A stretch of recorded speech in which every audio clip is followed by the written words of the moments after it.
उम्मीद करते हैं कि ऑनरेबल कोर्ट से मंजूरी मिल जाएगी। मेराज मलिक उस सेशन का हिस्सा होंगे, क्योंकि इस समय उनके समर्थक, इनके वोटर्स, उनके जो साथ देने वाले हैं, उनके चाहने वाले लोग उम्मीदें लगाए हैं। जी, ये उम्मीदें तो जितने भी सपोर्टर्स है, चाहने वाले, उनको जो है यही उम्मीद, ये उम्मीद भी है 14 को जो है हियरिंग है high court, honourable high court में, तो बहुत सारे लोगों को ये भी उम्मीद हो सकता है उस दिन उनको थोड़ा सा कुछ रिलीफ मिले कोर्ट से। बहुत सारी उम्मीदें वहां पे भी हैं, तो अगर वहां पे नहीं हो पाता है कुछ, तो फिर डेफिनेटली फिर यही उम्मीद करेंगे कि परमिशन एटलीस्ट उनको मिल जाए असेंबली सेशन के लिए, जो और वोटिंग भी है, क्योंकि राज्यसभा की वोटिंग भी है, तो उसके लिए भी हमें पूरी उम्मीद है कि उस दिन तो एटलीस्ट जाना दिया ही जाएगा, क्योंकि वोटिंग राइट है, उसके लिए शायद रोका नहीं जा सकता।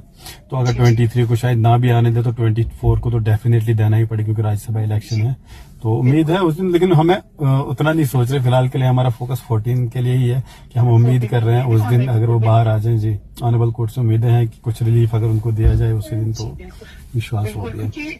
ऑनरेबल कोर्ट ही एक ऐसा दरवाजा है जिसे इंसाफ का द्वार कहा जाता है, उसी से इंसान उम्मीद लगाता है। एक चीज जरूर समझना चाहेंगे कि कहते हैं ना, हर काली रात के बाद एक चमकती सुबह जरूर आती है, अंधेरा छट जाता है। लगता है 14 तारीख नहीं होने वाला है। नहीं, उम्मीद है, अब बाकी देखते हैं ऑनरेबल कोर्ट का जो भी डिसीजन होगा। उम्मीदें तो है उस दिन होना चाहिए, अगर नहीं भी हुआ तो कोई बात नहीं, मतलब थोड़ा सा और सह लेंगे, कब तक अंदर रखेंगे, पूरी उम्र तो रख नहीं सकते। उन्होंने भी ये मैसेज दिया है कि मैं अंदर में जो लोगों ने एमएलए बनाया, मैं अंदर गया, लोगों के लिए ज्यादा देर नहीं रख पाऊंगा। वही यार, कितनी देर रख पाएंगे? कितनी देर है? 1 साल, 2 साल, 1 मिनट, 2 मिनट, 3 मिनट, बाहर तो आना है। और जब भी बाहर आएंगे जी, तो बाहर आते ही हर अंधेरे के बाद रोशनी होती है, और उम्मीद वही है कि आमिर जी आप मिले जी, मैं उनसे मिला और मेरी बात भी कैसा है? जोश जैसे पहले था? हाँ, नहीं अभी तो है, पहले हो सकता है, पहले 1-2 दिन थोड़ा तकलीफ होती है वहां पे, तो लेकिन अब जब मैं उनसे मिला था कोई 2 हफ्ते के बाद, सेकंड मंडे जब था वहाँ, उस दिन मैं उनसे मिला था, तो उस दिन वो ठीक लग रहे थे, सेहत में भी काफी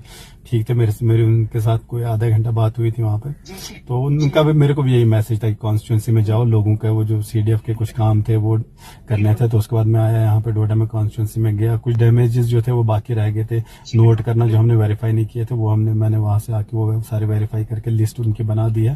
तो अब मैं जाऊंगा फिर उनके पास, कल शायद मिलने जाऊंगा उनसे, तो उनसे जो भी बातचीत होगी उनको एक लास्ट बार बोल के, 3 करोड़ का ऑलरेडी हमने सीडीएफ का प्लान दे दिया, कुछ 1.5 करोड़ का बाकी था, तो वो उनसे बातचीत करके फाइनलाइज करके हम वो भी सबमिट करेंगे। बाकी उनका जोश है अभी, ठीक है, वो उनका यही मैसेज था वहां से कि बस लोगों के काम हो, लोगों में जाओ, लोगों को प्रॉब्लम नहीं आनी चाहिए। मैं जो ये अभी मसला है अभी कोर्ट में है, तो देखेंगे, ऑनरेबल कोर्ट से बहुत सारी उम्मीदें हैं, कब तक, जब तक मैं अंदर हूं तब तक एटलीस्ट बाहर लोगों के काम नहीं रुकने चाहिए। तो उनका हमेशा यही हर बार ये मैसेज रहता है। बिल्कुल आमिर जी, इस अदालत से भी बड़ी अदालत है जो ऊपर वाले की अदालत। बिल्कुल बिल्कुल बिल्कुल बिल्कुल।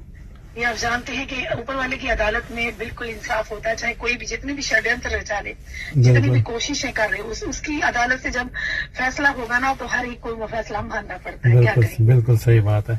भले ही अभी कुछ तकलीफें हैं, थोड़ा प्रॉब्लम चल रही है, अभी वक्ती तौर प्रॉब्लम हो सकती है, लेकिन आगे का सोच के, दूर का सोच के, ऊपर वाले पे भरोसा रख के, हर चीज से जो भी हो रहा है ठीक है, ऊपर वाले पे भरोसा है कि जो भी होगा आने वाले टाइम में अच्छा ही होगा।